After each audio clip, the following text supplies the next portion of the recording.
Selamat datang kembali. Nah, hari ini kita punya sesuatu yang sangat spesial tentang makna di balik hidangan Imlek. Imlek 2026, Tahun Kuda Api. Dan biasanya perhatian kita ke angpau atau lampion. Tapi kali ini misi kita beda. Kita mau menyelami sesuatu yang lebih fundamental, meja makan. Sebuah panggung yang penuh dengan cerita ya? Tepat. Kita akan bongkar mengapa hidangan-hidangan tertentu itu selalu ada di sana, tahun demi tahun. Ini bukan sekedar daftar menu, tapi sebuah bahasa. Oke, mari kita bongkar ini. Kita akan lihat gimana meja makan itu bisa berubah jadi ruang doa yang penuh harapan. Dari ikan, daging, sampai kue keranjang, ternyata semuanya itu simbol. Apa yang menarik di sini dan ini terlihat jelas ya dari sumber Anda adalah bagaimana tradisi kuliner ini jadi cara sebuah keluarga merawat makna. Dari generasi ke generasi, ini bukan cuma soal resep yang diwariskan, ini warisan nilai. Jadi fokus kita, seperti yang Anda minta, adalah pada simbolismenya, kelimpahan, kemakmuran, dan kebersamaan yang terikat dalam setiap suapan. Oke, kita mulai dari yang paling ikonik ya, yang hampir nggak mungkin absen. Ikan. Kayaknya di setiap perayaan Imlek, entah di film atau kita datang langsung, pasti ada ikan utuh di tengah meja. Saya selalu penasaran, kenapa sih harus ikan? Apa yang bikin dia begitu spesial sampai jadi menu wajib? Pertanyaan bagus, karena jawabannya itu inti dari banyak filosofi hidangan Imlek. Kuncinya ada di permainan bunyi dalam bahasa Mandarin. Kata untuk ikan itu kan yu. Nah, pelafalan ini sama persis dengan kata untuk kelebihan atau kelimpahan, yaitu yu juga. Jadi, menyajikan ikan di atas meja itu sebuah harapan yang terdengar. Jadi ini semacam, pelesetan yang punya makna doa gitu ya. Tapi di catatan Anda ada detail yang menarik. Ikannya harus disajikan utuh, lengkap dengan kepala dan ekor. Kenapa begitu? Maksud saya, apa maknanya bakal hilang kalau katakanlah kita cuma sajikan file ikan yang lebih praktis? Itu dia. Secara praktis memang lebih mudah makan file kan? Tapi secara simbolis, maknanya hilang separuh. Kepala dan ekor yang utuh itu melambangkan awal dan akhir yang baik untuk tahun yang baru. Ada harapan agar sepanjang tahun semuanya berjalan lancar dan penuh berkah. Ini juga jadi simbol rezeki yang berkesinambungan, tidak terputus di tengah jalan. Kalau hanya file, simbol keutuhan itu hilang. Wow, jadi dari satu hidangan aja sudah ada beberapa lapis doa yang disampaikan.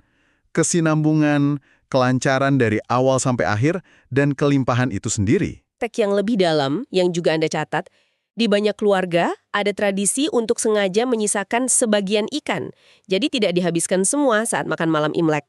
Ini bukan karena nggak enak atau sudah kenyang ya.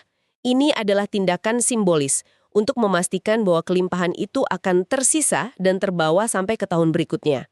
Ini perwujudan harfiah dari doa Nian Nian Yo Yu, yang artinya semoga setiap tahun ada sisa. Luar biasa.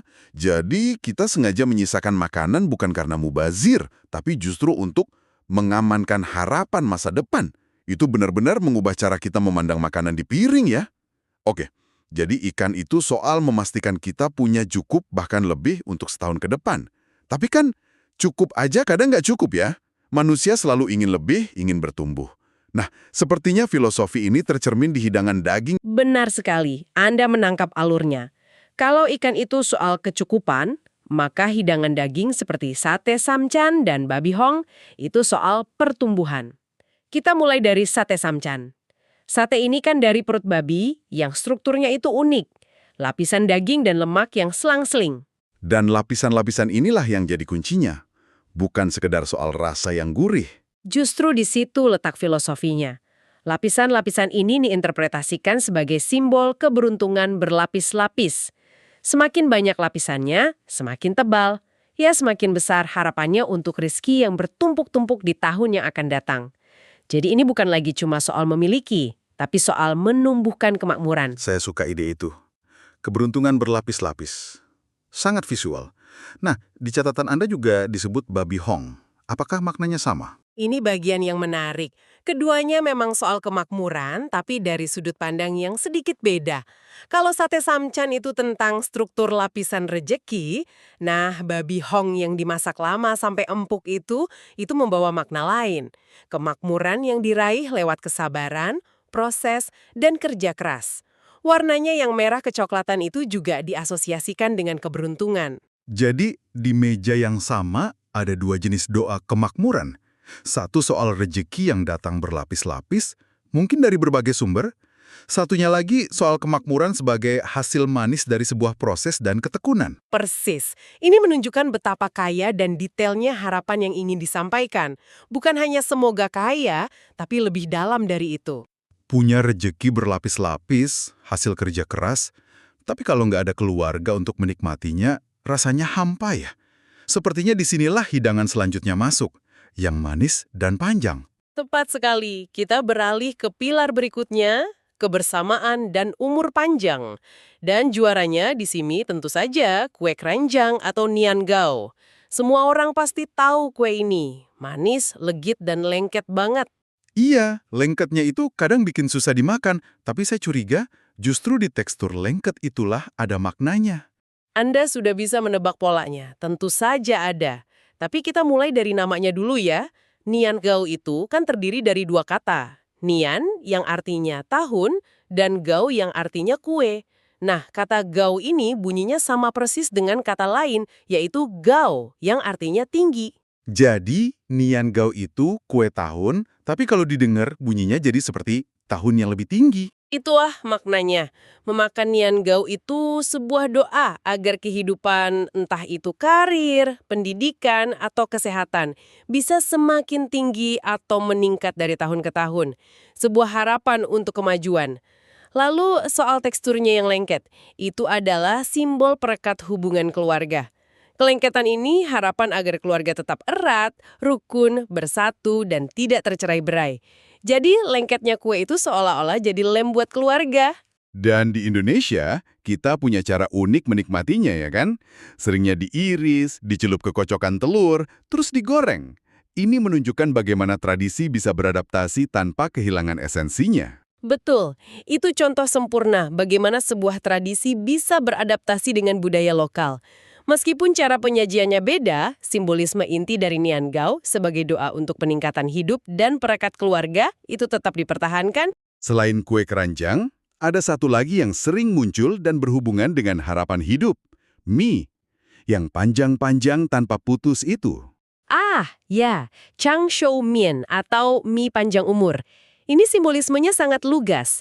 Panjangnya helai mie secara langsung melambangkan harapan untuk umur yang panjang. Ada kepercayaan bahwa saat memasak dan memakannya, mie ini nggak boleh dipotong atau digigit putus. Sebisa mungkin harus diseruput utuh. Jadi kalau kita potong pakai sendok, itu dianggap memotong harapan umur panjang. Secara simbolis ya, tentu ini kepercayaan. Tapi tindakan tidak memotong mie itu adalah bentuk penghormatan terhadap doa di dalamnya. Jadi, kalau kita rangkai semua ini, ikan itu doa untuk kecukupan dan kelimpahan. Daging berlapis untuk pertumbuhan kemakmuran. Kue keranjang yang lengket untuk kebersamaan keluarga. Dan peningkatan status. Dan mie untuk umur panjang. Ini kan seperti pilar-pilar kebahagiaan universal bagi manusia ya. Cukup, bertumbuh, bersama, dan sehat. Dan yang paling luar biasa dari semua ini, kalau kita tarik benang merahnya, adalah bagaimana semua harapan ini tidak diucapkan dalam doa formal, tapi dimakan. Budaya ini memasukkan harapan ke dalam tubuh secara harfiah. Ini ritual internalisasi harapan. Setiap suapan ikan adalah afirmasi untuk kelimpahan. Setiap gigitan sate adalah afirmasi untuk kemakmuran. Itu perspektif yang sangat kuat. Ritual internalisasi harapan. Berarti mempertahankan resep babi hong atau memastikan ada ikan utuh di meja, itu bukan lagi soal kuliner, tapi soal menjaga sebuah ritual doa untuk keluarga. Tepat. Dan inilah mengapa, seperti yang disorot dalam sumber Anda, tradisi ini bertahan begitu kuat di tengah gempuran modernitas. Keluarga-keluarga Tionghoa, baik di Indonesia maupun di tempat lain, tentu menikmati makanan modern. Tapi mereka tetap berjuang mempertahankan hidangan-hidangan ini saat Imlek. Melepaskan hidangan ini terasa seperti melepaskan sebuah doa penting. Makanan ini jadi jembatan antar generasi ya. Cara seorang nenek menyampaikan harapannya untuk cucunya tanpa perlu banyak kata-kata. Persis, makanan ini menjadi bahasa nonverbal untuk menyampaikan cinta, doa, dan harapan kepada seluruh anggota keluarga. Sebuah bahasa yang dipahami oleh yang tua maupun yang muda. Jadi, apa artinya semua ini bagi kita?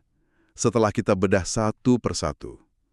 Imlek, terutama melalui tradisi makannya, pada dasarnya mengingatkan kita pada nilai-nilai yang paling fundamental. Rasa syukur, harapan tulus untuk masa depan, dan yang terpenting, nilai sakral dari kebersamaan. Dan jika kita tempatkan dalam konteks dunia saat ini, pesan itu jadi semakin relevan. Di dunia yang serba cepat, serba digital, dan seringkali terasa individualistis, tradisi ini mengajarkan sesuatu yang penting banget buat Anda renungkan. Tradisi ini mengingatkan kita bahwa rezeki terbaik adalah rezeki yang bisa dibagikan. Dan keberuntungan terbesar, yang tidak bisa diukur dengan materi, adalah sebuah keluarga yang bisa berkumpul di meja yang sama. Sebuah pengingat yang indah. Momen kebersamaan itu sendiri adalah puncak dari semua kelimpahan yang kita doakan. Benar, dan sebagai penutup, izinkan saya menyampaikan ucapan Gong Xi Zinian Kuai Le 2026. Semoga tahun kuda api ini membawa kelimpahan, tidak hanya berlapis dalam materi, tetapi juga dalam kehangatan kasih, kesehatan, dan kebijaksanaan. Amin. Nah, setelah mendengar semua ini, mungkin muncul satu pertanyaan menarik untuk kita semua renungkan. Sebuah pertanyaan untuk Anda bawa pulang. Selain makanan, tradisi sederhana apa dalam keluarga Anda yang sebenarnya menyimpan makna atau harapan yang mendalam, yang mungkin selama ini tidak pernah kita bicarakan?